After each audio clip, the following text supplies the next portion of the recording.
नमस्कार दोस्तों, आप सभी का आपके YouTube चैनल प्रयास विद अवधेश में स्वागत है। आज हम एक ऐसे टॉपिक को लेकर आए हैं जो साल भर किसी ना किसी रूप में किसी ना किसी कारण से चर्चा में रहता है। जी हाँ, मैं बात कर रहा हूँ DRDO की। किसकी बात कर रहा हूँ? DRDO की, डिफेंस रिसर्च डेवलपमेंट ऑर्गेनाइजेशन की। यह भारत का ऐसा संस्थान है जो रक्षा के क्षेत्र में कार्य करता है, अनुसंधान करता है, रक्षा सामग्रियों का निर्माण करता है। इस टॉपिक को लाने का कारण यह भी है इस टॉपिक को लाने का एक कारण यह भी है कि यह संस्थान MPPSC के प्री एवं मेंस के सिलेबस में भी रखा गया है। प्री के सिलेबस में भारत के वैज्ञानिक संस्थानों के अंतर्गत एवं मेंस के थर्ड पेपर के अंतर्गत साइंस एंड टेक्नोलॉजी के सेशन में इसको रखा गया है। तो चलिए समझते हैं इस संस्थान के बारे में। देखें, इस संस्थान का फुल फॉर्म है डिफेंस रिसर्च डेवलपमेंट ऑर्गेनाइजेशन। क्या है इसका? Defence research development organisation. Copy pen निकाल के रखिए और लिखते रहिए। इसको भारतीय रक्षा अनुसंधान एवं विकास संगठन कहा जाता है। क्या कहा जाता है? भारतीय रक्षा अनुसंधान एवं विकास संगठन। देखिए, यह संस्थान वर्ष 1958 में भारत सरकार द्वारा गठित किया गया था। कब किया गया था? इसकी गठन की तारीख क्या है? कॉपी में लिखते रहिए। वर्ष 1958 में। इसका मुख्यालय कहाँ है भाई? तो इसका मुख्यालय है नई दिल्ली DRDO भवन। कहाँ है? नई दिल्ली DRDO भवन। ये किसके नियंत्रण में काम करता है? तो ये भारत के रक्षा मंत्रालय के नियंत्रण में कार्य करता है। रक्षा मंत्रालय का विभाग है, याद रखिए मैं क्या कह रहा हूं, रक्षा मंत्रालय का विभाग है रक्षा अनुसंधान एवं विकास विभाग। इसको लिख लीजिए। देखें, यह संस्थान रक्षा मंत्रालय का एक विभाग है और उस विभाग कौन है? रक्षा अनुसंधान विकास विभाग। इसके अंतर्गत ये संस्थान कार्य करता है। अब भाई ये रक्षा मंत्रालय के अधीन है, तो रक्षा मंत्रालय के प्रमुख मंत्री कौन है इस समय? राजनाथ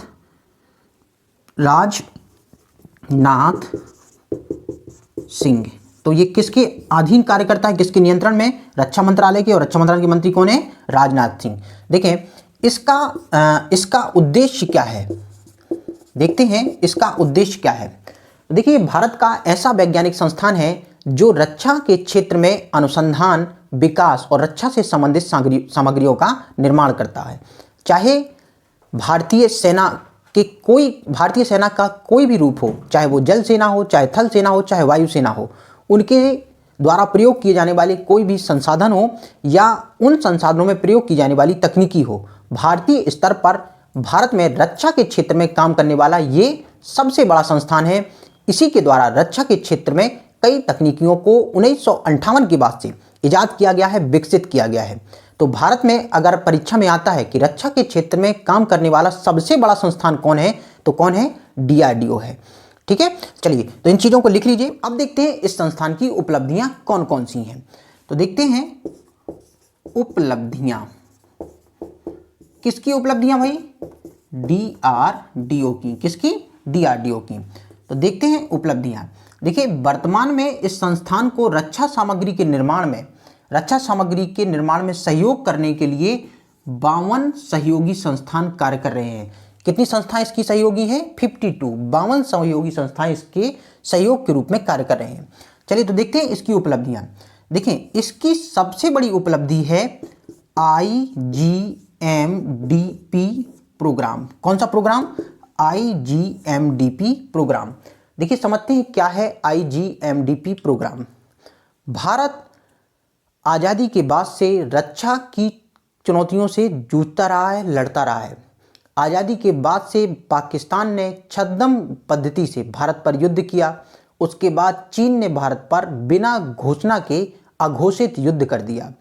ऐसे में भारत को अपने पड़ोसियों को नियंत्रित करने के लिए शक्ति प्रदर्शन करना आवश्यक था और शक्ति प्रदर्शन के लिए तात्कालिक समय में विकसित हो रही मिसाइल टेक्नोलॉजी को भी भारत को लाना था या भारत में इसको विकसित करना था।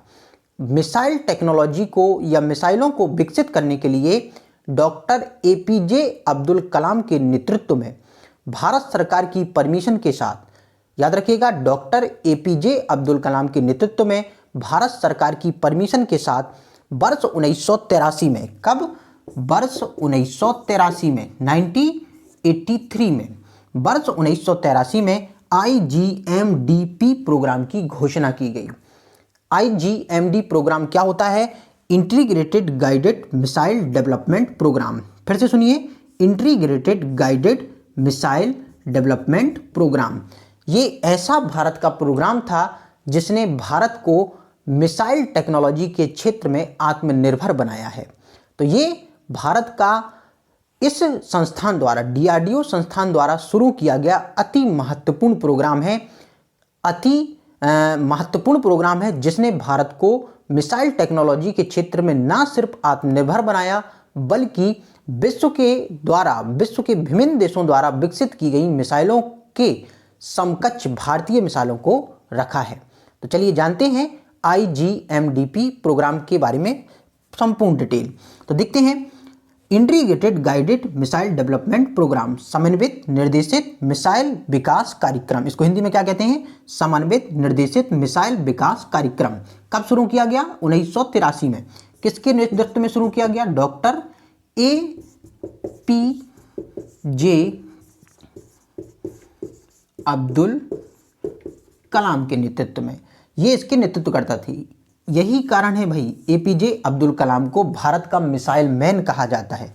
इन्हीं के द्वारा ये प्रोग्राम सफल भी हुआ और इससे भारत को आत्मनिर्भर भी बनाया गया।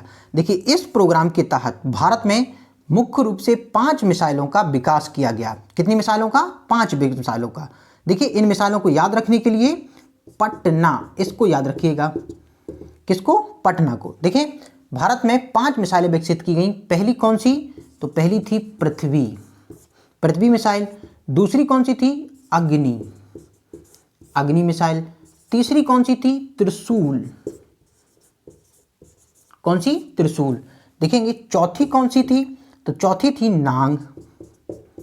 और 5वीं कौन सी थी? आकाश। कौन सी थी? आकाश।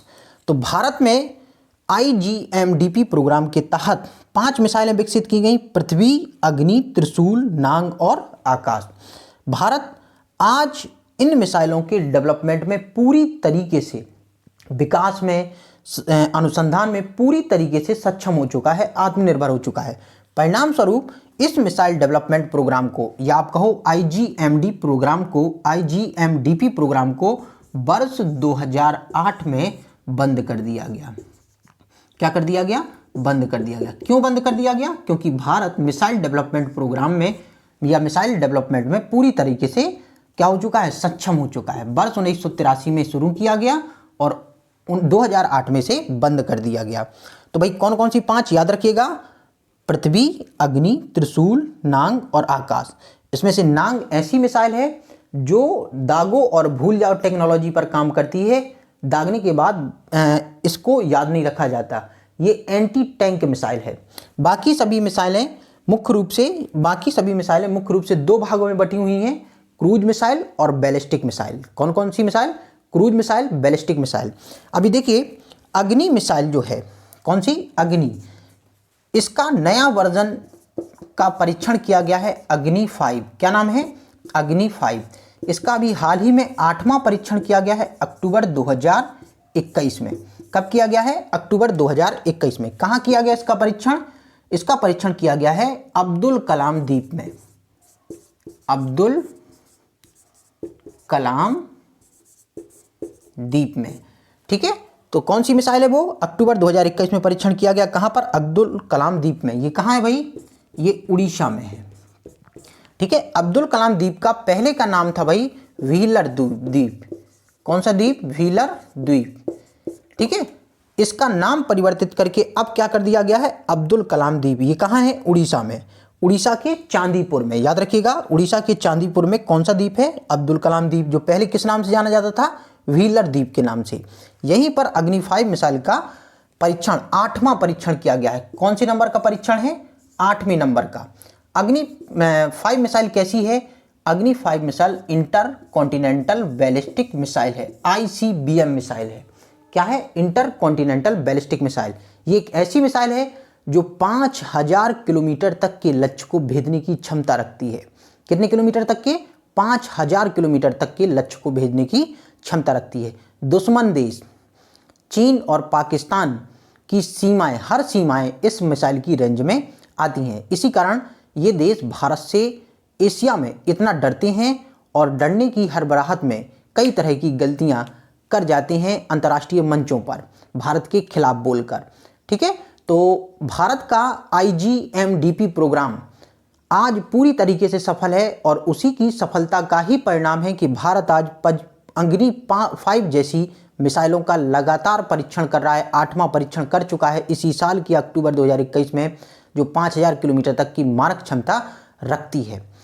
भारत के इस तरह के प्रोग्राम से भारत की ना सिर्फ मिसाइल टेक्नोलॉजी की साख अंतर्राष्ट्रीय स्तर पर बढ़ी है, साथ में इस संस्थान ने भारत के तकनीकी गौरव को भी अंतर्राष्ट्रीय स्तर पर विकसित किया है।